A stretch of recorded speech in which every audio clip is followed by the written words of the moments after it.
Critics always hate the films we think are great, but only one appreciates them all. He serves us every day, he keeps the trolls at bay, though he may be a shade delusional. The shelter of his mouth is moist, he will not give you any choice. Agree with him or else, because he is the film defender.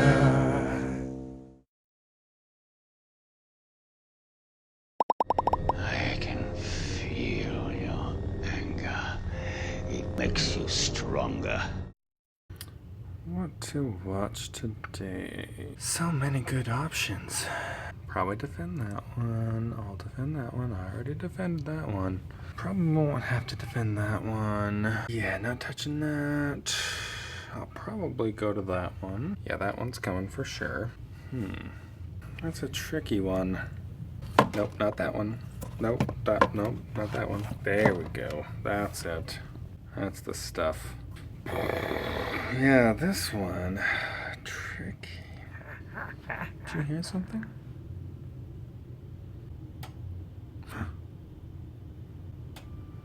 That was weird. Okay, what's going on? It's creepy. Oh, sorry. Nervous twitch. Is that who I think it is? Aggressor. I've been waiting a long time for this moment. What are you doing here? Did you ever hear the tragedy of the film Defender? It's totally true and not made up at all. Like I'd believe you anyway. Search your feelings. You know, don't you? I'm here to show you your destiny. What are you even talking about? Ah! Oh my gosh. Ah, it was just a dream. Or was it? Hello? Aggressor. How did you even hear about that? Okay, well, you're a poo-poo face. No, you can't always be rubber. That's not even fair. Fine. Well, next time I see you, you're going down. And I hope it's soon. For your sake. And because it's been a while since we've done a video. That's true. Alright, I love you too. Bye. Game on. Welcome to episode 10 of The Film Defender, serving the public good one underrated movie at a time. The Force Awakens is a juggernaut at the box office, and rightfully so. And so I figured I'd go back to some of the less well-received Star Wars movies, and today I'm coming to the defense of Star Wars Episode 3, Revenge of the Sith. Though almost everyone agrees that this is the best of the prequel trilogy, there are still a ton of complaints constantly being lodged against this film. And to close out this Star Wars series, I know I had to strongly come to this film's defense once and for all. Objection number 1. The acting is still horrible. Okay, I more or less tolerated this complaint on the previous film, but across the board, the performances have taken a big step up from Attack of the Clones. That's not to say that every line reading from Hayden Christensen is perfect, but by far more of them work than don't. He's far more relaxed in this film and has the look nailed for Anakin Skywalker. As for the others, Ewan McGregor is tremendous as the burgeoning Jedi Master, and he creates a character we can all see evolving into the mysterious hermit we find on Tatooine in A New Hope. Even when the actors around him aren't carrying their weight, Ewan picks up the slack and buoys this entire cast on his shoulders. Ultimately, acting isn't something that George Lucas cares that much about because he wants his movies to play out like silent films. And to that end, he definitely succeeded. Now this is way early, but just in case, I want to issue a spoiler alert! Spoiler alert! Spoiler alert! Objection number 2.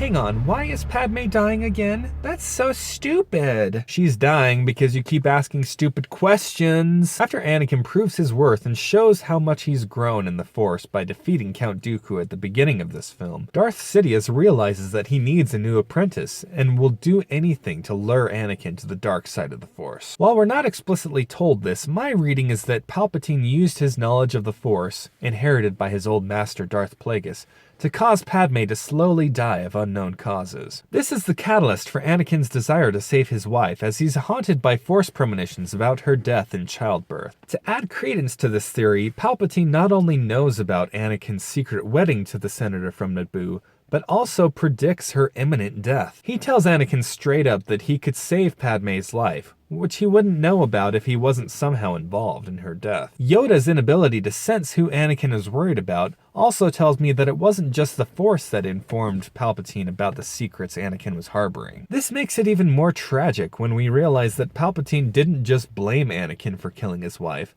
but that the Emperor was actually behind her death in the first place. What an evil son of a bitch. Objection number 3.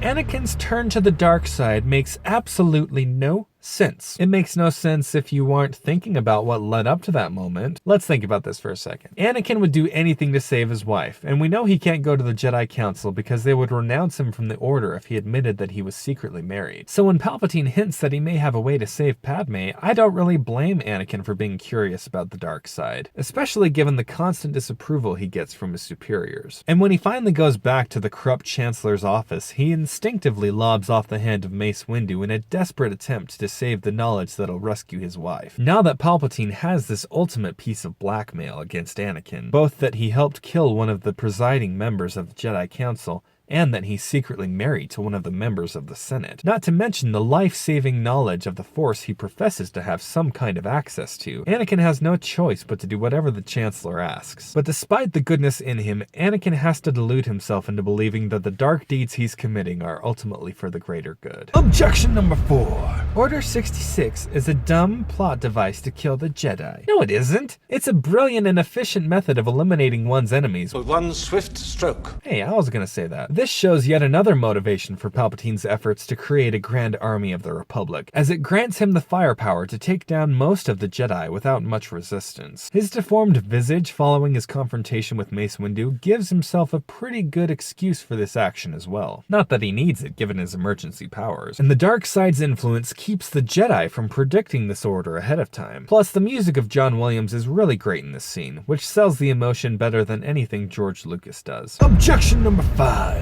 Is the ending supposed to be emotional? Because it isn't. Are you kidding? The ending is incredibly emotional. Not only is this perhaps the best lightsaber battle of the entire series, but it has a ton of weight behind it as well. As a fan, it's heartbreaking to see these two former friends engaged in a battle to the death, and the culmination of their fight is the pinnacle of this tragic finale. After getting his limbs severed by his friend's blade, Anakin screams out in anger and agony.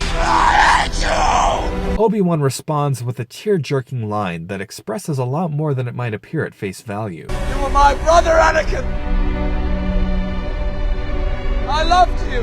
This is a much bigger deal than most people realize, as Obi-Wan wasn't entirely true to the Jedi Code either. He's formed a strong attachment to Anakin, which is forbidden by the Jedi, and would have made this confrontation far more difficult as a result. His kinship with his old apprentice is such that he will spend out the remainder of his days looking after Anakin's son on a desolate desert planet on the outer rim of the galaxy. Ultimately, Obi-Wan has to separate him into two people in his mind, Anakin Skywalker and Darth Vader, in order to preserve the memory of the friend he once had. So with all that in mind, it's crazy to say that this ending isn't emotional. To wrap up this defense of the prequels, Revenge of the Sith is an exciting, visually striking, and emotionally satisfying climax to the tragedy of Darth Vader. And I honestly believe it's one of the most interesting films in the entire Star Wars saga. Star Wars Episode 3, Revenge of the Sith's updated status, defended.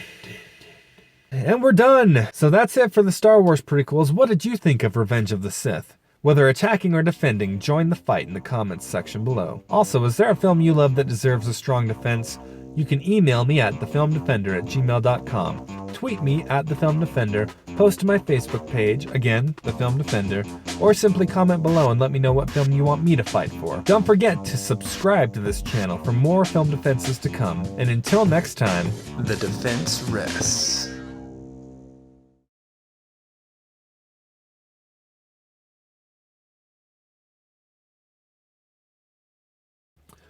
welcome to episode 10 of The Film Defender. And with that, I must retire my use of fingers when counting my episode numbers. That's not to say that every line rating from Hayden Christensen is perfect, but Even when the actors around him aren't carrying their weight, Ewan picks up the slack. Okay. Ultimately, though, acting isn't something that George Lucas really cares that much about. Yeah, somebody's here. That was a close one. Just had to run in with a neighbor trying to deliver something for Christmas. Have a little consideration, y'all. After Anakin proves his worth by killing Darth Dooku, Yoda's inability to sense who Anakin was worried about also tells me that it wasn't just the Force that clued Palpatine into who Anakin was. This makes it even more tragic when we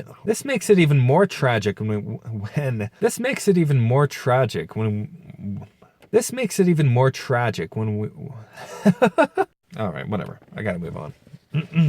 Not to mention the life-saving knowledge of the Force he professes to have.